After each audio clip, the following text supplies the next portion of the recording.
What if this giant vegetable could become one of the most refreshing drinks you'll ever have? Stay till the end to see how this giant garden harvest transforms into a refreshing glass of cold pressed juice. Welcome to Parna Garden. This is winter melon, also called ash gourd or wax gourd. It's known as Kūṣmāṇḍa in Sanskrit, Petha in Hindi, and Kumbalakayi in Kannada. Fresh from the vine, it's packed with water, perfect for juicing. After washing it, I cut it open.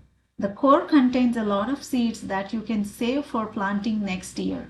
Slice it into smaller pieces, remove the seeds, and peel the skin. Winter melon is over 90% water, making it naturally hydrating. Many people enjoy this juice on an empty stomach because it's light, refreshing, easy to digest, and great for detox. For best results, avoid eating or drinking anything for about an hour after having this juice.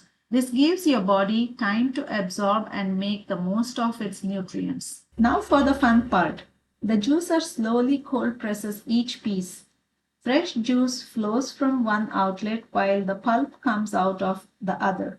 These pieces are just perfect size to fit into the chute of my masticating juicer. This juice is low in calories and provides vitamin C along with beneficial antioxidants and making it a refreshing way to start the day. If you're considering a juice fast, winter melon juice is a great vegetable juice to add to your list. And just like that, fresh garden to glass winter melon juice is ready to enjoy. If the juice has a thick layer of foam like this, you can reduce it by pouring the juice back and forth between a glass and a container a couple of times. If you've never tried this before, I hope this inspires you to grow winter melon and make it yourself. Subscribe for more fresh harvests, simple recipes, and garden to table inspiration. See you in the next one.